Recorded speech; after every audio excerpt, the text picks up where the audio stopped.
Yay. So like this is like the tester, right? We can talk about that because Yeah. like Yeah. we're totally doing this for the first time. But I like that because we can figure it out and play around with it and work Yep. out all the kinks, not the bugs, the kinks. Yep.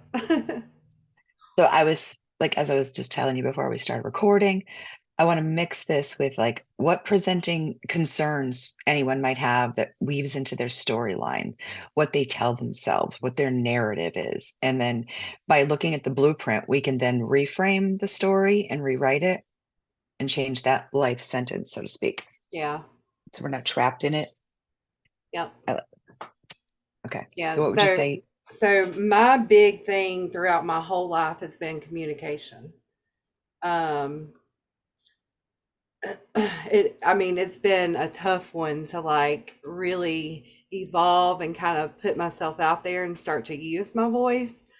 So, yeah. Um, I was challenged with selective mutism, and that took a very long Mhm. time for me to work myself out of that. So here I am today using my voice on podcast, and I've come a I long way. well, the first thing that jumps out at me in your chart, in your birth chart, the blueprint that I like to call, is that you've got the moon in 3 degrees of Pisces, though, in your first house. Now, your first house starts at 28 degrees rising Aquarius. So you have only a few degrees of Aquarius as your first house, but it colors your entire chart. So it may seem like out of the blue that you chose to not talk, but there must have been something and some reason for you to do Yeah. that internally because of that moon being right there in your first house and Pisces, no less. I would think it was more of like, I'm stuck in an observancy mode. How old would you say that happened? Like when you had the selective mutism? Um, from probably, I mean, as early as I can remember, was like, well, kindergarten really. So I would say like 5, 6 year old to, I didn't really start coming out of it until I was like 23, 24, somewhere around there. So it was like a Mm. long time that I was So I would working on this. say, okay, so the way you said 23, 24, so I'm thinking in rotations, that's a Jupiter rotation, that's two Jupiter turns. So it's like maybe your second Jupiter return. And Jupiter, interestingly enough, as is in your 12th house, right? In like the spiritual house of finding your voice, perhaps, of like, settling all this up, but it's also in Aquarius. So it makes sense that when you finally felt comfortable enough in that right around that time of maybe that turning point to speak your mind, so to speak, literally. Then we can go, and then I haven't even looked at where your Mercury is just yet. But oh wait, we already know that. Mercury in Capricorn, so probably wanting to talk a lot, and it's in the collective, so it's inevitable if we go counterclockwise. I don't know how we will. At some point, I'm gonna have to figure out how to put this on the screen so I can share this with everybody, right? Yeah. I will do that ASAP. Um, but you have a copy of your chart, right? Yeah. Okay. So look at where the 11th house is. You mean all my Capricorn drowning in the All 11th your house? Capricorn, correct. And we talk about Uranus, which is the ruler of Aquarius, right? Aquarius rule or vice versa. Uranus is in your 10th house in Sag, right? So what's happening there, I believe, is like finally in your purpose, in your career house. And when you get your voice, it's like a flame and it comes in these inspirational big moments for you because it's not just local, it's going to be long distance. It's going Yeah. to be global. And that because I mean, then you got the Capricorn stuff in the 11th house, right? So 23 degrees. So you're like my 23-degree sister here, because I've got the 23-degree Aries in my sun. We're squared, but that's okay because we're both cardinal signs. And then and then you've got Venus also at 21 degrees, conjunct your sun in the 11th house, collective, community, everybody. And I like how that kind of, what would that be? Hold on. So it's Venus is 21 degrees and Jupiter is 21 degrees. So Venus and Jupiter, Jupiter and Venus, Venus and Jupiter. So it's Venus semi-sextile with Jupiter. Yeah, right. Restless and like an element of change and adventure, appreciation, talent for literature and the arts, and also work in fields such as, well, this will say law, but with the public. It says, Right. such as the law or other work with the public, right? So it's like, it's always when we have these semi-sextiles that it gets like the energy is exciting. So it's like being more mindful and aware of who you're dealing with in the public, right? And Okay. this is what we've all kind of been bouncing around with for the past 5, 6, 7 years because there's so much confusion. I would say it's confusion. Again, that d- goes along with where Saturn currently is in Neptune, where it's like our structure is a bit like murky. We don't really know what's going on. Like, what's going on? It looks like we're in murky water. Not like it's Mm-hmm. dirty or anything, it's just more like it's confusing or like Right. confusing, foggy air, however you want to look at it, right? Yep. Let me go back to your chart.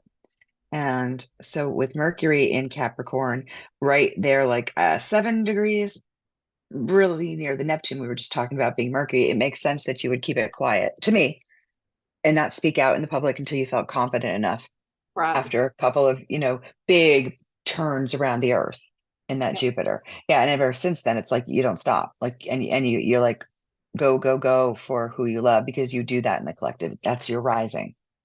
Not just your local people, but everybody, the collective, right? It makes sense. But I really Yeah. love that moon in your first house.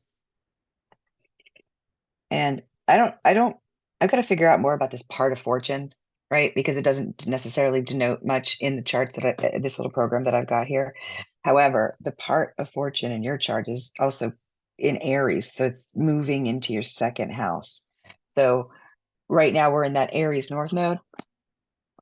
So I think doesn't it make sense that all this would kind of come to fruition when you've got that like right there placed in your second chart as it's coming through Mm. post like this 18 months of I think it'll be done by started in July, so probably January of 2025 is when the nodes move to a different sign. So it'll go Pisces, Virgo, and then we'll move backwards. And when we finally rotate back into Aquarius, North Node in Aquarius, South Node in Leo, I think things are really going to be popping off because that kind of correlates with the 250th anniversary of our country, the Pluto return to Aquarius, lots of very interesting stuff. So this is why I really love this is because like you got all this like linkage of the Aquarius placements coming together, right? Yeah. It's just flipping amazing to like see it. And even if I have a North Node in Aquarius, and then I was watching somebody else the other day and they were talking about all the other asteroids and certain things. And there's this new one, it's not new, but it's one that I new to me called Bless. So I looked where that was, and it's conjunct my North Node in Aquarius. Cool. So for me to just, I haven't even delved deeply into what that asteroid is, but just the name of it, the feeling of it, the vibration, the frequency, the way I feel about it. We're being taught more to go with how we feel instead of getting so caught up in the information zone because the information is going to flow anyway. Right. That's what I think we all fail to realize is we don't have to stick our head in a book every time. There's an internal intuitive knowingness if we tap into our energy or frequency better and we tune in better. Like we're Mm-hmm. a little antenna all on our own with a human physical like radio station walking around like a Yeah, I planet believe that. actually. Yep. And that electricity is Aquarius in nature. Those two little wave signs that make the Aquarius symbol, right? It looks like electricity together. Mm-hmm. It's the water holder. It's like the holder of the emotion, and which makes sense because Aquarius has come off as aloof. Sometimes they're referred to as cold, insensitive, but that's not it at all. They're holding and observing. And sometimes those things can ring true here in 3D, of course. Good Lord, of course. Yeah. But that's okay. It's like understanding that it's this labial movement process that we're constantly flowing through an energy and trying to navigate. And we think that the navigation is like our brain is the navigator, but we think that's all there is. The driver is the energy. The brain and the body are the best part of like the tool together, the vessel, the instrument. I like saying tool though. I think it's fun. We're a tool, We are a which makes it tool. right. We're a really awesome or a bad tool, just depending on what kind of tool we are. And the 3D is rigid right now with tools. Right. They're all mad, angry at each other. Like, okay, why? Because they're feeling all this energy. So it makes sense that you would be able to ground, come in calmly, but like spiritually intuitive. I Yeah. mean, like I see your chart, it's like an upside. I think we've talked about this before, the upside down basket. Mm-hmm. Like we're more like a kite, or more like you're like pulling the Yeah. collective out of the pain with that like one point in Gemini as your Chiron at the bottom of the of like in our home in Yeah. Gemini. Your home for you, but it also because you're so much part of the collective, I think you're spearing that for a lot of us. The pain, the generational, and because I think feel about Gemini. that. I feel that sometimes. I feel like for some reason, like I somehow like transmute a lot of things for a lot of people.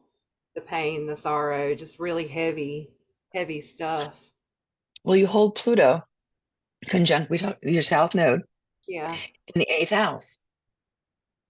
I think it's the eighth house. Pluto, Yeah. Pluto, Pluto. Yeah. My ADHD brain. Yep. It's gotta make sure it's right. That's not me. That's my brain. Not my energy. My brain is stuck on like, I have to know that for sure because then I'll click it in there. Too much fire. So like it's as if you feel and thereby not like you feel it, but you don't feel it for yourself. You feel the collective pain as well, but you experience personal pain in order to understand the collective pain because of maybe so many like lifetimes of understanding the Scorpio-ness of it all. I think, like having a South Node in Scorpio denotes to me that you like seriously are mastered like that eighth house stuff already.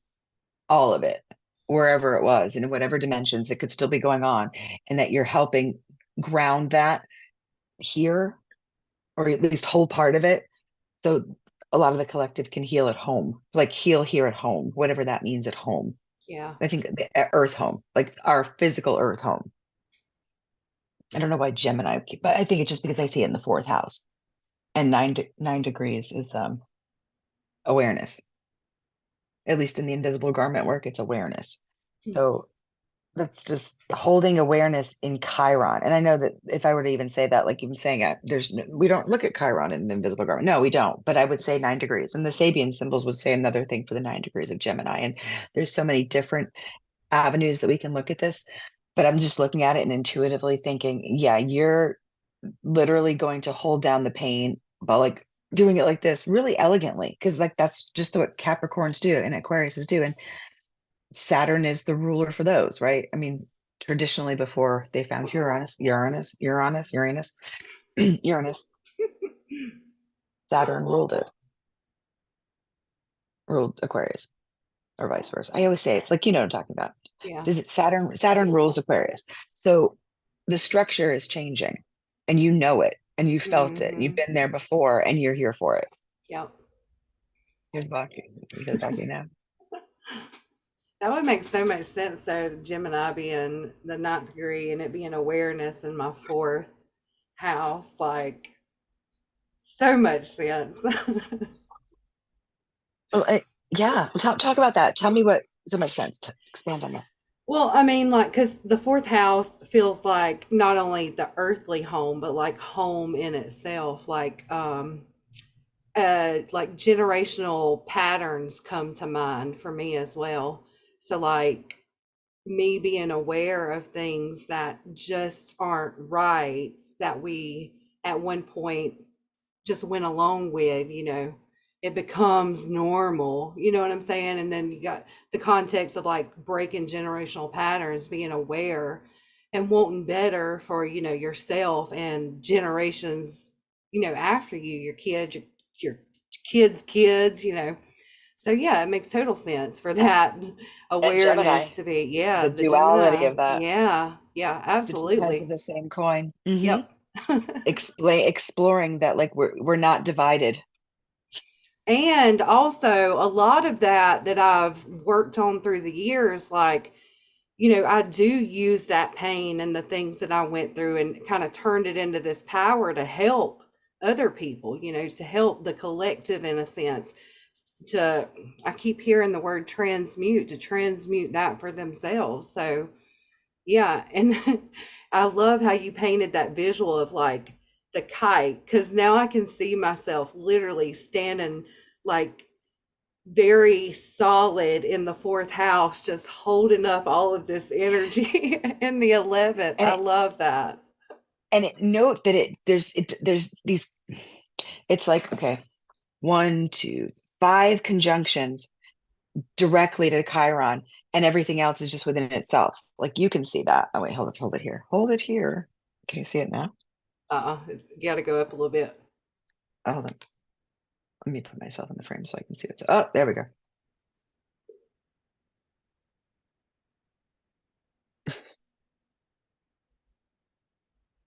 Mm. It's probably Oh, starting to there we show go. up. Yeah. Yeah, like Yeah. it just the art of it.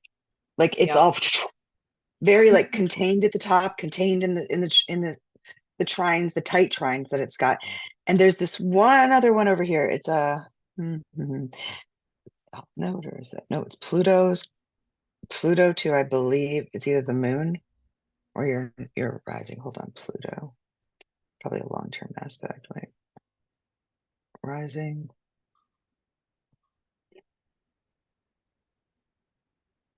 All right, where's Pluto? Moon trine Pluto. Okay, that's one of them. What about moon and ascendant, ascendant, ascendant? No, wait. Jupiter conjuncture. Oh, that's good too. Your Jupiter conjuncture ascendant is like you will not have to want. You may think you do, but you won't. You can make it anything. Whatever Yeah. that is, it's like abundance. Yeah. Yeah, the moon is trine, and that's the moody and introspective personality with a strong desire for emotional security, sensitive and emotionally intense. Yep, forceful individual. And oh, this is where we find it with the urge to transform yourself and your surroundings. Yep. Your challenge is to transform your sense of insecurity by coming to terms with your survival issues based on a better insight into your own hidden motivations, which also kind of connects with that communication stuff. You're not going to talk if you don't want to feel vulnerable with anybody. Yeah. Very And true. having that moon in the first house is like walking around with your heart on your sleeve. Yeah. So hiding it and protecting it with Yep. this, which would make sense doing it with the Capricorn Mercury. Like, no, I'm just not going to talk. Yeah. I know best. I won't say a word. I do not like something, and I don't know exactly what it is yet, but I'm going to I find feel out. it. Yep. Yep. Definitely feel it. And I'll just like completely just shut down. It's not even intentional. Like sometimes it'll just be like an intuitive takeover or something. I don't know. Yeah.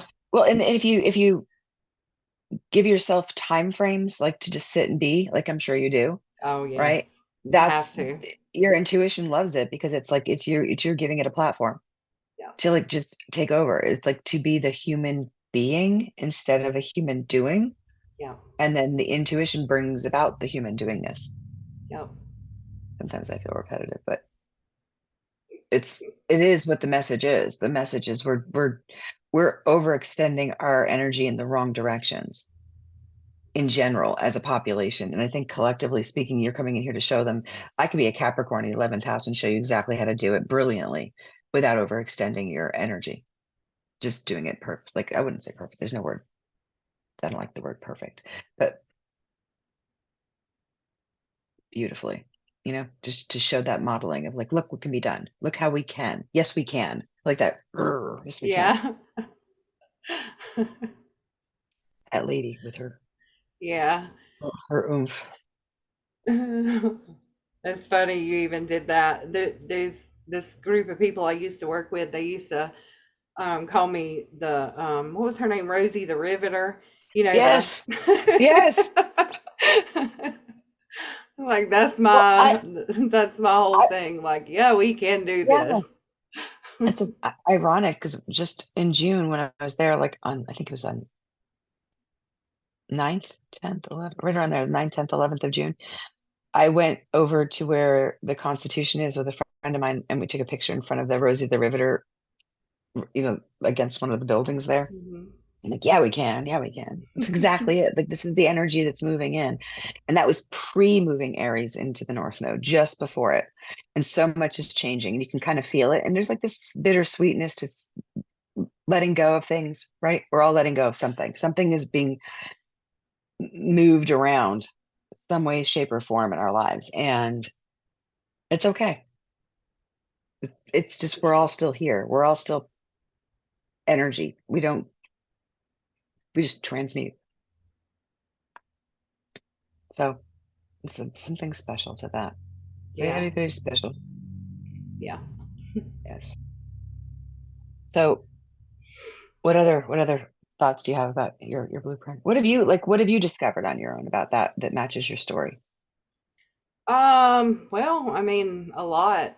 Um, I mean, especially having that Chiron in the fourth house and then my Lilith in the third house, that made a lot of sense to me, is that shadow side of me, or that, challenge in my life.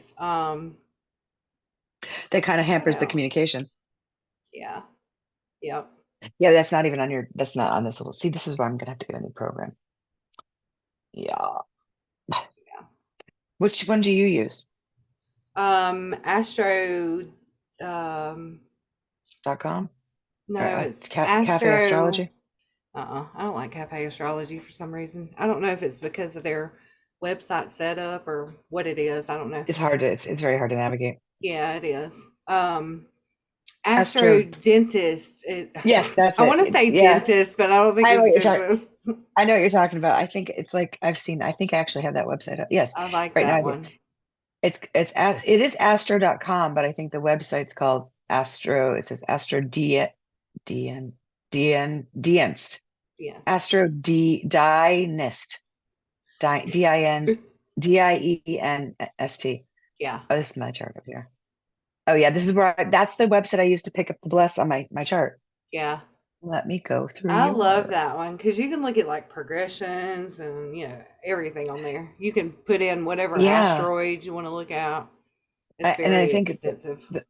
the more we learn, the more we realize all of these things because they're all parts of all of us. They just move through each of us differently. Mm-hmm. Isn't that kind of exciting to think Yep. about all the energy just like weaving its way down magically into each person? And if they feel that song, so to speak, that they've made for themselves to play in their Yeah. body on the way here, Yep. they can have a really, but getting stuck on the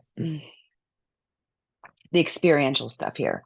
And then like the emotions and the chemicals that come from our brain. So our brain gets totally like roped into dysregulation with our nervous system. And I think a lot of that holds a lot of folks back because they deem it to be something else, and a lot of it has to do with like we're just trauma attaching to other people. Yeah. We Yep. doggy, yeah. I think that's the number one issue I would see in relationships is that previous styles of how we see ourselves then transmutes into the relationship. And therefore, some folks are avoidant, some folks are overly anxious, and it goes with those Yeah. defense mechanisms. And then there are secure people. I'm not saying there aren't, but they often don't put up with like the avoidant types, or they often don't put up with the disorganized, anxious types, or even the anxious of attached. Sometimes it's overwhelming for the securely attached person to have that in their lives. Yeah. I've seen a lot of avoidance running around looking like they're securely attached or trying to look like they're securely attached, to I think that themselves. would be the key word, trying to look like. Yeah, it's so obvious. Like you can feel it. Like the more they put out there, and then you find out they're doing like the same type of stuff everybody else does, hiding out and whatnot. It's Yeah. like, who are who are you making this life up for? If like if not for yourself. Like, do you want to do other stuff? If you don't, then don't say you do and live your life the way you want, but own it. Don't pretend you're something you're Yeah. not. Maybe it kind of comes from like the how you have this mentality of like fake it until you make it, you know? Yeah. And I think that's Hmm. kind of inscribed in us to be like, okay, well, we got to put face Yeah. on, we got to, do this, we got to do that. And then what that is, then there's that underlying, perhaps some might feel like the imposter syndrome they talk about, but it's Mhm. really like I'm not good enough, really the Yeah. face of, even though they're putting out this boisterous, like I'm so much better, or my feathers are all, out here and fluffed out. Yeah. It's still a big show because it's hiding the insecurity on the inside. Yep. It's a practice, but everything we can practice being better. But I think people practice being more facade. Is that a word, facade? I don't know. I like it though. Are you practicing your facade Every today? day. It's like Pilates.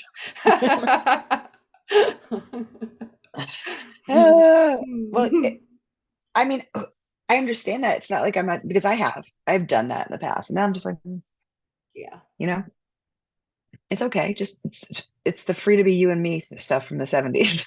Yep. Be you. Be the you came to be. There's no other one like you. Yep. That We that keep is forgetting that. so hard though. I mean, it Oh, is. Oh yeah. my Because gosh. because we want to be somebody else all the time. Yeah. And because we're not, why? Good. Or that fear of like not being accepted or you know. We're falling flat on our faces. But that's the fun of it. How many, I mean, I honestly, I'm somebody who goes out and has made a fool of myself, has fallen flat on my face many times. And I'm here. I'm still here. I survived and I'm still going. It doesn't matter if like I'm anything better than anything I was than then for me. Like, oh, I overcame that crazy public Yep. speaking angst. You know, I mean, I'm Yep. not sitting in front of big crowds. I don't think you'll ever see me doing that. But maybe here where I don't see anybody, still a bit of a twinge of like that. It's really strange because I have a sun in the fifth house and a Placidus chart.